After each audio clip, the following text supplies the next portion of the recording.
जय बाबा स्वामी। जय आत्मेश्वर। हिमालय का समर्पण योग भाग 2 का आज पहला दिवस है और हम हैं पृष्ठ क्रमांक 1 पर। गुरुदेव कहते हैं प्रकरण 1 में, जिसका हेडिंग है आकाश में ओम का निर्माण।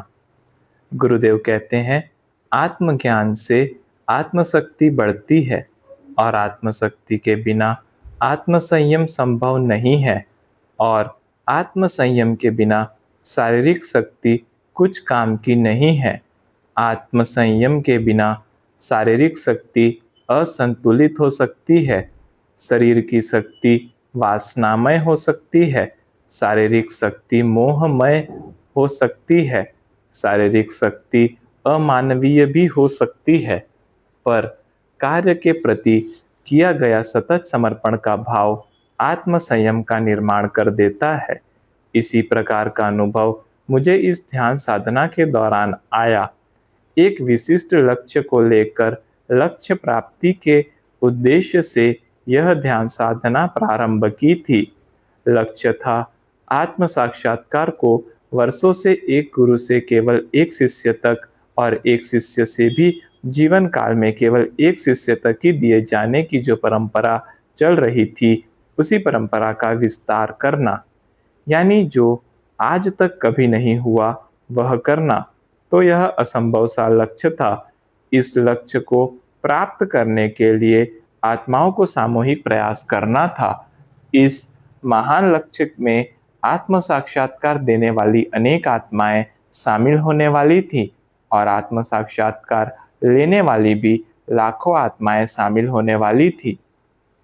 ऐसे लक्ष्य को लेकर ध्यान साधना प्रारंभ की थी, पर धीरे धीरे कब ध्यान साधना ही गुरुमय हो गई, कब मेरा अस्तित्व ही गुरुमय हो गया और कब मेरा लक्ष्य भी गुरुमय हो गया, इसका मुझे ही पता नहीं था। सब कुछ एक ही हो गया और रह गए गुरुचरण। वहां जाकर सारी ध्यान साधना विलीन हो गई। यह सब स्वाभाविक रूप से ही हो गया, सब एक हो गया।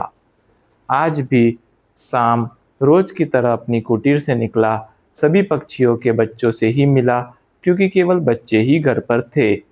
पक्षी तब तक अपने घर पर पहुंचे नहीं थे। पक्षियों के बच्चे जो जरा बड़े हो गए थे, अपनी माँ का इंतजार कर रहे थे। वे घोंसले से निकलकर आसपास की डंगालों पर फुदक रहे थे, उड़ने का अभ्यास कर रहे थे, यानी उनका विश्व भी विकसित हो रहा था। पहले अंडे के भीतर का छोटा सा विश्व, बाद में घोंसले के जितना विश्व, बाद में वृक्ष के जितना विश्व हो गया था और इस पेड़ के विश्व को ही अपना विश्व समझ रहे थे। वे समझ रहे थे यह पेड़ जितना बड़ा है, विश्व भी बस उतना ही बड़ा है। उस क्षण वे इस पेड़ के बाहर भी कोई दुनिया है, इसका अंदाजा नहीं लगा सकते थे।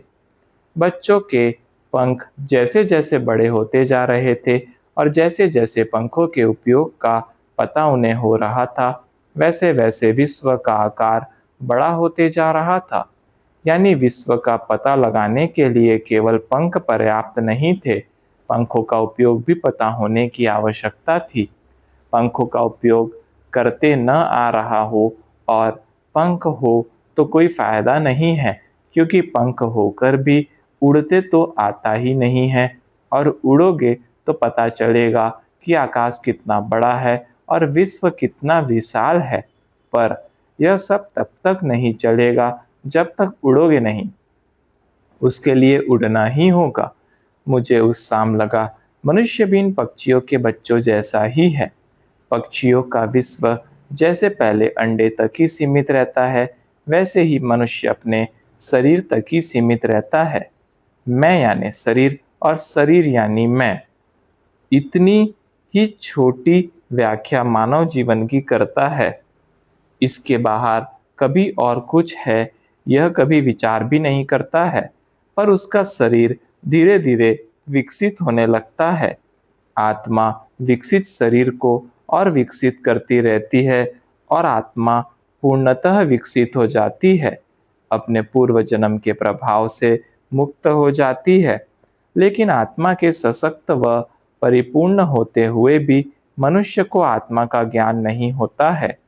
जिस प्रकार से इन बच्चों को पंख है पर पंखों का उपयोग पता नहीं है, फिर आत्मज्ञान होने पर मनुष्य आध्यात्मिकता के आकाश में पहुंचता है और उसे आकाश के समान परमात्मा के दर्शन होते हैं। फिर जैसे पक्षी को जिधर देखता है आकाश ही आकाश नजर आता है, वैसे ही आत्मा को सभी और परमात्मा ही परमात्मा नजर आने लग जाते हैं। सारा जगत ही परमात्मामय है, सर्वत्र ही परमात्मा है। इसका एहसास ही स्वयं के अस्तित्व को समाप्त कर देता है। स्वयं का अस्तित्व तब पता चलता है जब परमात्मा के अस्तित्व को जान जाता है। स्वयं का अस्तित्व का अर्थ है आत्मज्ञान होना। आत्मज्ञान होना यानी अपने आप को जानना। मनुष्य जीवन भर दूसरों को जानने में ही जीवन व्यतीत करता है।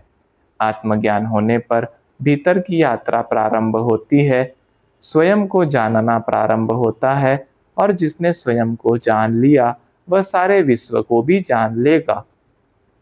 मुझे मेरे जीवन में आकाश में उड़ने का और परमात्मा को जानने का अवसर गुरु कृपा में प्राप्त हुआ था, पर मेरी इच्छा थी यह प्रत्येक मनुष्य को मिले, विशेष रूप से उन मनुष्यों को तो अवश्य मिले जो ईश्वर प्राप्ति चाहते हैं। बस इसी के लिए सारी ध्यान साधना चल रही थी। उस ध्यान साधना में समय कब व्यतीत होता था उसका पता ही नहीं चलता था।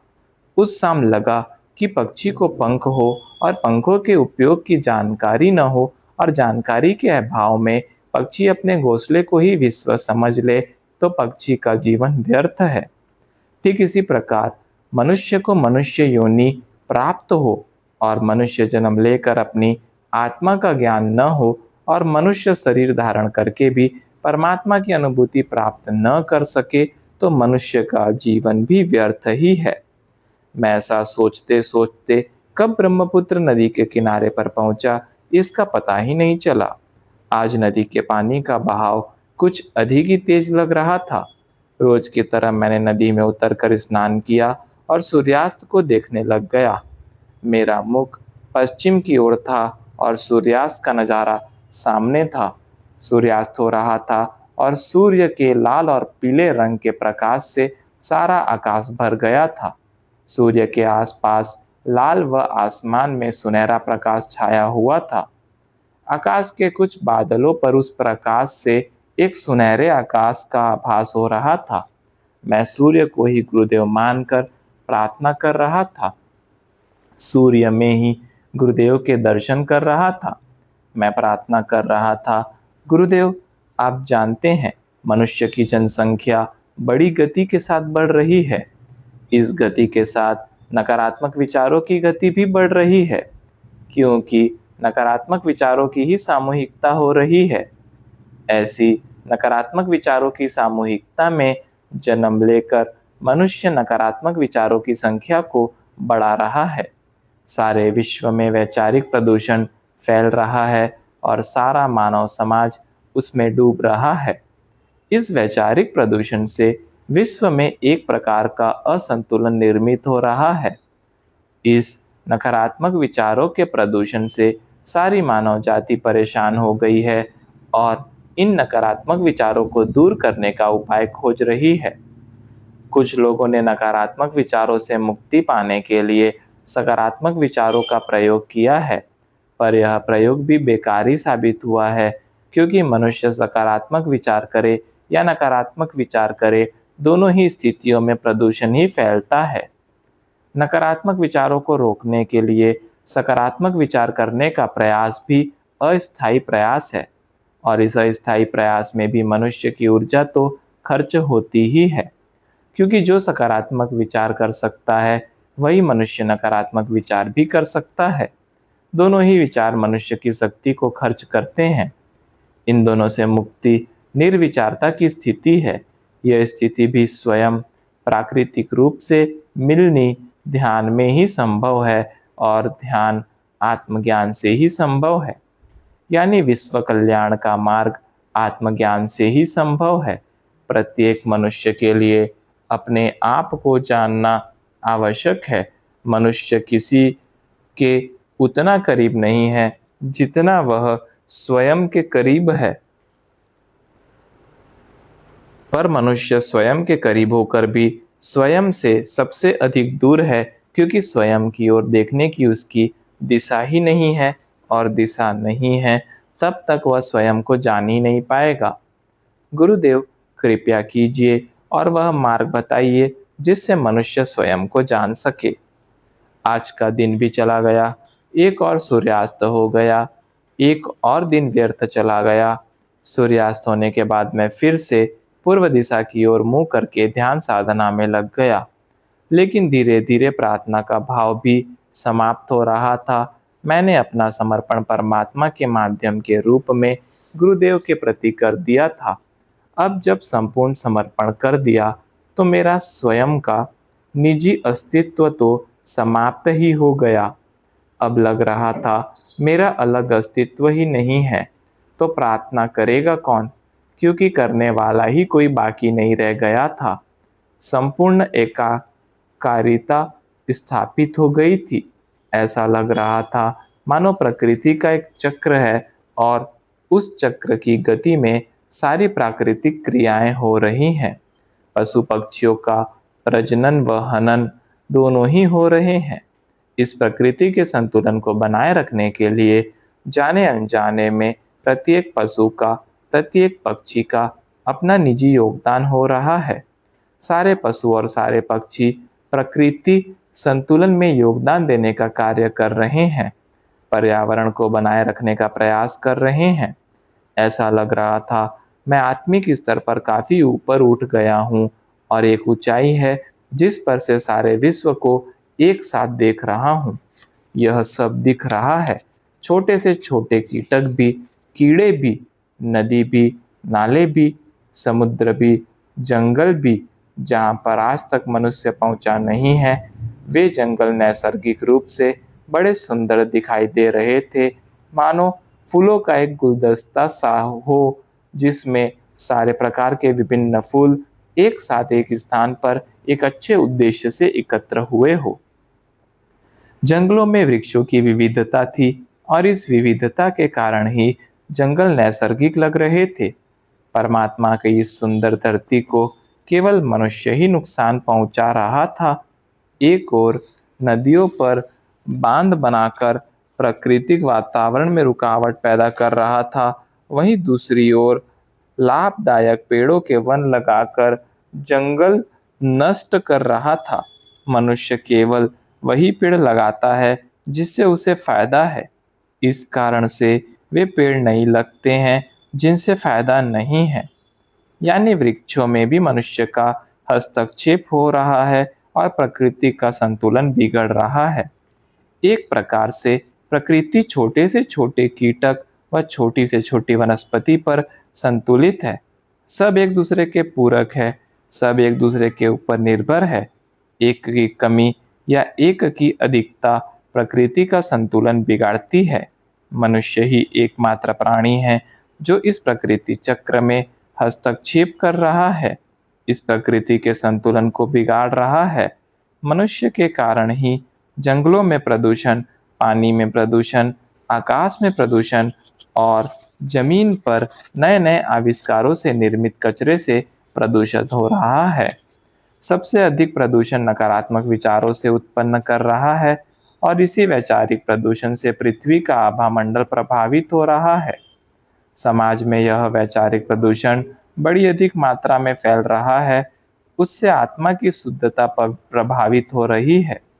आत्म तत्व प्रभावित हो रहा है, आत्म तत्व अशक्त हो रहा है। यह स्थिति आत्मा की प्रगति के लिए बाधक सिद्ध हो रही है। मनुष्यता ही नष्ट हो रही है, क्योंकि मनुष्य की मनुष्यता ही मुख्य तत्व है। वही नष्ट हो गई तो मनुष्य के अपने अस्तित्व के लिए ही खतरा निर्माण होने वाला है। मनुष्य के लिए मनुष्य से बड़ा खतरा इस दुनिया में नहीं। मनुष्य मनुष्य के लिए भी खतरा है, और मनुष्य प्रकृति के लिए भी खतरा बना है। भविष्य में प्राकृतिक विपदाएं आने के आसार अधिक लगते हैं, क्योंकि प्राकृतिक संतुलन बिगड़ जाने पर ऐसे ही परिणाम अपेक्षित हैं। ध्यान साधना से मेरा सोचना अधिक व्यापक हो गया था, मेरा हृदय भाव प्रधान हो गया था। अब जो हो रहा था वह विश्व स्तर पर ही हो रहा था। सारी परिस्थिति जो आसपास भी नहीं थी, वह भी चित्त के द्वारा जानी जा रही थी।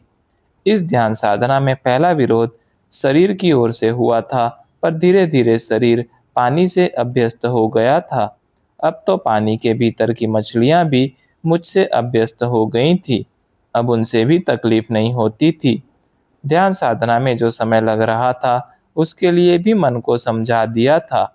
इस ध्यान साधना की पद्धति से जितने अधिक लोग लाभान्वित होंगे, उतना ही अधिक समय इसमें लगने वाला है। एक व्यक्ति के लिए कम समय लगता है, पर लाखों लोगों की बात हो तो अधिक समय लगेगा ही। सूर्योदय हो रहा था और मैंने सूर्य को ही अपना गुरु मानकर नमस्कार किया और कहा, जब मेरे गुरु इस धरती पर अलग अलग रूपों में विद्यमान थे, तब मैं नहीं था, पर सूर्यदेव तुम तो थे ही। अपने उन गुरुओं के सानिध्य में समय बिताया है, इसीलिए तुम्हारे माध्यम से मैं उन्हें प्रणाम करता हूँ। आज भी कई गुरु इस धरती पर विश्व के कोने कोने में विद्यमान होंगे। मैं आज उन्हें नहीं देख पा रहा हूँ, पर आप प्रकाश के माध्यम से उन तक पहुँचते ही होंगे। इसीलिए आपके माध्यम से मैं उन्हें भी प्रणाम कर रहा हूँ। भविष्य में मैं नहीं रहूँगा, न इस शरीर के रूप में और न आत्मा के रूप में, लेकिन तब भी सूर्यदेव आप विद्यमान होंगे। इसीलिए भविष्य में आने वाले गुरुओं को भी मैं आपके माध्यम से नमस्कार करता हूँ। ऐसी प्रार्थना कर अपना ध्यान समाप्त किया। नदी में से निकलकर थोड़े समय बाहर पत्थर पर बैठकर सूर्य की किरणों को निहारता रहा। ये सुबह सुबह निकलने वाली किरणें मुझे बहुत अच्छी लगती थी। पता नहीं क्यों, वह सुबह सुबह किरणें देखने से ही प्रसन्नता लगती थी, उत्साह लगता था। थोड़ी देर देखने के बाद मैं वापस कुटीर की ओर चल दिया। आज कुटीर में पहुंचकर भी मेरा प्रकृति के बारे में सोचना जारी था। ऐसा लगा सभी बीज वृक्ष नहीं बन पाते हैं। बहुत कम बीज वृक्ष सा जीवन पाते हैं। जिन्हें परमात्मा की कृपा प्राप्त हो जाती है, वे ही वृक्ष बन पाते हैं। पर परमात्मा की कृपा प्राप्त हो, ऐसे खुशनसीब सभी नहीं होते। पर जो खुशनसीब बीज होते हैं, वे बड़े वृक्ष बनकर अपने को प्राप्त कृपा को औरों को बांटने का कार्य करते हैं, नए वृक्षों के निर्माण में सहायता करते हैं। ठीक ऐसा ही मुझे भी लगा कि सभी लोग परमात्मा की अनुभूति प्राप्त नहीं करते हैं, पर परमात्मा की असीम कृपा में मुझे अनुभूति हुई है, तो मेरा भी समाज के प्रति दायित्व है कि जो अनुभूति परमात्मा की कृपा से मुझे प्राप्त हुई है, वह मैं भी औरों को बांटूं। यही सोचकर इस परमात्मा की अनुभूति को मनुष्य समाज में बांटने का निश्चय किया। आज शाम भी रोज की तरह ही घर से निकला, सभी पक्षियों के बच्चों से मिला, वृक्षों से मिला, फिर अपने निश्चित रास्ते से नदी की ओर चल दिया। मैंने एक निश्चित मार्ग बनाया था और उसी मार्ग से मैं चलता था, ताकि आसपास जो छोटे छोटे वृक्ष है, उन्हें मेरे चलने के कारण कोई तकलीफ न हो और मेरे चलने से प्रकृति के बीच अवरोध न हो। रास्ते में आने वाले छोटे छोटे पेड़ मुझे बड़ी खुशी देते थे। वह खुशी मुझे इसीलिए भी होती थी क्योंकि मेरे सामने ही वे अंकुरित हुए थे। एक एक पत्ता निकलते देखा था, एक एक टहनी का निर्माण होते देखा था, रोज थोड़ा थोड़ा बढ़ते देखा था। वृक्ष को देखकर किसी को खुशी न मिलती हो, पर वह वृक्ष उसे अवश्य खुशी देता है जिसने उसे वृक्ष बनते देखा है। यानी खुशी बड़ा होने में नहीं है, खुशी वृद्धिगत होते हुए होती है। मनुष्य का चित्त सृजनात्मक है, सृजन होते हुए प्रसन्न होता है। ऐसा सोचते सोचते कब नदी तक पहुंच गया, इसका पता भी नहीं चला। रोज की तरह आज भी स्नान किया, सूर्यास्त को देखकर प्रार्थना की, गुरुदेव मैं सूर्य के रूप में आपको वंदन कर रहा हूँ। अब मैंने मेरा सारा अस्तित्व ही आपको समर्पित कर दिया है। अब मेरी निजी ऐसी कोई प्रार्थना नहीं है। अब मेरा कोई अस्तित्व ही नहीं है, तो फिर निजी प्रार्थना कैसे हो सकती है। मैं तुम्हारी लीला समझने में असमर्थ हूँ। अब तुम जैसा चाहो वैसा ही हो। जीवन की सभी घटनाएं आपकी इच्छा अनुसार हो, बस यही प्रार्थना है। प्रार्थना की और सूर्यास्त को देखा। आज आकाश पर कुछ विशेष ही लालिमा थी। सारा आकाश लाल और सुनहरा रंग का हो गया था और उस प्रकाश से सारी ब्रह्मपुत्र नदी भी प्रकाशित हो रही थी। आज तो इतना प्रकाश था कि लग रहा था मानो किसी ज्वालामुखी से कोई लाल लावा ही बह रहा हो। पक्षी कतार बनाकर घर को लौट रहे थे। एक पक्षी आगे और दो फॉल में पक्षियों की दो कतारें तीर के समान पीछे चल रही थी। यह दृश्य आकाश में दिख रहा था। तभी मेरा ध्यान मेरे सिर के ऊपर आकाश में गया तो आश्चर्य था। आकाश में ओम की आकृति स्पष्ट रूप में निर्माण हो गई थी और उस ओम की आकृति में मुझे गुरुदेव दिख रहे थे। मैंने उन्हें देखकर वंदन किया। वे मुझे संकेत दे रहे थे, अब मार्गदर्शन इसी प्रकार से होने वाला है। जीवन में कोई नवनिर्माण होने वाला है और यह ओम का दर्शन उसका संकेत है। उस ओम के दर्शन के साथ शरीर में चैतन्य प्रवाहित होने लग गया था। ऐसा लगा मानो मैं एकदम हल्का हो रहा हूँ। जो शरीर की थकावट थी वह समाप्त हो रही है और शरीर में एक नई ऊर्जा प्रवाहित हो रही है। यह नई ऊर्जा प्रभावित होने का अर्थ है नया कार्य करने का अवसर मिलने वाला है। मुझे एक बार गुरुदेव ने ही बताया था कि फूटे हुए मिट्टी के दिए में कोई तेल नहीं डालता है, यानी जो निरुपयोगी हो उसे परमात्मा शक्ति प्रदान नहीं करता। जो शक्ति का उपयोग दूसरों की सेवा करने में करता है, परमात्मा उसी को शक्ति देता है। यानी परमात्मा के किसी नए कार्य की शुरुआत थी। मैंने गुरुदेव से प्रार्थना की, तेरी लीला तू ही जाने, तुमने ही कार्य दिया है, अब तुम ही करा लेना। मैं तो एक माध्यम हूँ, बस माध्यम ही रहने देना। तेरे कार्य का माध्यम बनने का अवसर, इसी में मुझे सारे संसार का सुख प्राप्त हो गया। मेरा तो जीवन धन्य हो गया कि मेरी जीवन तुम्हारे कुछ काम आ सका। मैं पूर्व दिशा की ओर मुँह कर ध्यान साधना में लीन हो गया। दूसरे दिन एक सुबह तक उसी स्थिति में बना रहा। जय बाबा स्वामी, जय आत्मेश्वर।